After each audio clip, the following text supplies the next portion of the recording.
Knowledge होगा शायद कि 2.5 घंटा माननीय राज्यपाल महोदय यहाँ रुके और यहाँ से रुकने के बाद गए हैं। इसके लिए हम लोग का बेहतर कार्य जो है बिहार में कर रहे हैं। Nursing, paramedical, pharmacy, IT management प्रबंधन में हम लोग प्रशिक्षण दे रहे हैं। कि मैं हमेशा अपने आप को विद्यार्थी मानता हूँ और मेरी ये प्रार्थना रहती है कि मैं आखिरी सांस तक विद्यार्थी बना रहूं, इसलिए मैं आपका साथी हूँ। आप भी विद्यार्जन के काम में लगे हुए हैं।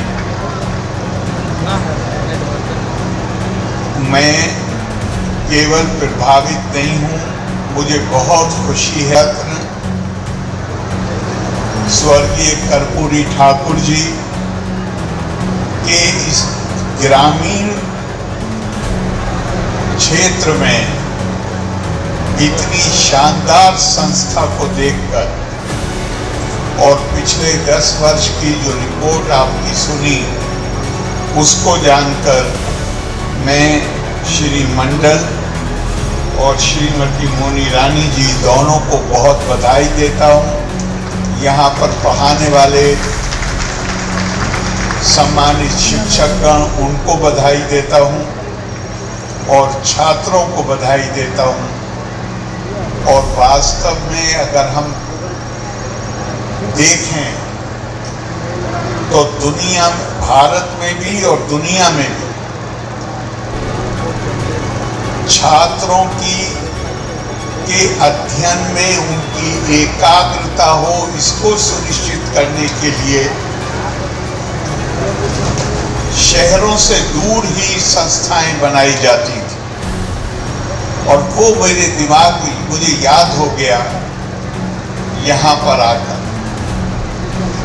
अब मेरा आपसे निवेदन है कि आपको जो मौका मिला है ये सबको नहीं मिलता।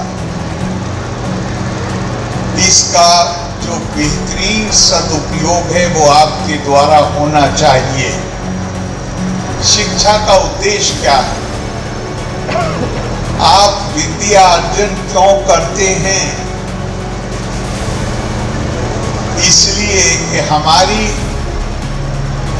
सांस्कृतिक परंपरा में कहा गया है तद्वितीय जन्मा। जब आप किसी शिक्षण संस्था में आके विद्या अर्जन का काम करते हैं तो आपका दूसरा जन्म होता है।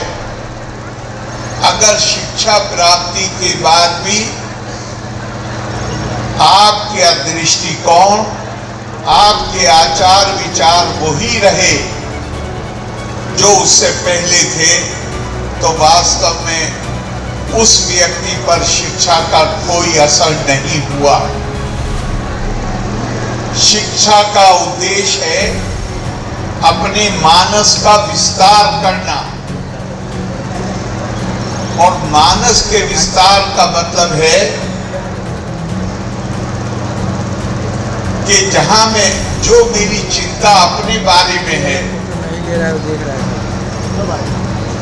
जो मेरा स्नेह अपने और अपनों के बारे में है,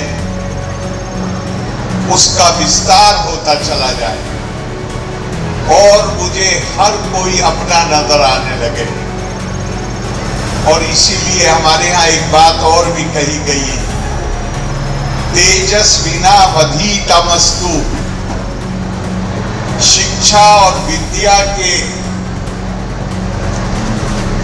फल स्वरूप आपके अंदर वो तेज पैदा होना चाहिए जो केवल आपके जीवन को आलोकित करे, उसके साथ साथ समाज को भी आलोकित करे।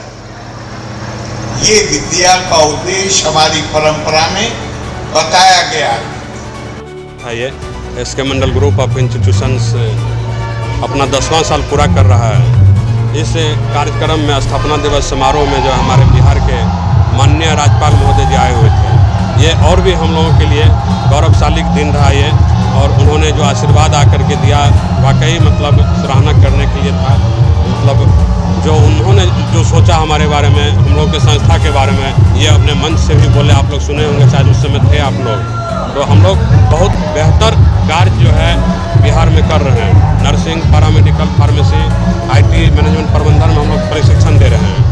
यहाँ पर मतलब आप समझ सकते हैं कि हमारे अभी जो आप देखे भी होंगे कितने छात्र छात्रा हैं। एक टाइम में 5000 विद्यार्थी हमारे सभी संस्थान में प्रशिक्षण लेते हैं और ये सभी लोग व्यवहारिक कोर्स में मतलब रोजगार उन्मुखी कोर्स में प्रशिक्षण ले रहे हैं। कोई अगर 1 साल का कोर्स ड्रेसर भी अगर कोई पास करता है, वो ड्रेसर पास करने के बाद उसको 1 साल बाद नौकरी हो जाता है, वो कंपाउंडर बन जाता है। और जो भी कोर्सेज हमारे यहाँ चल रहा है वो टोटल रोजगार उन्मुखी कोर्स है। वो टोटल जो पास करेंगे उनको निजी रूप से या सरकारी रूप से नौकरी मिलना है।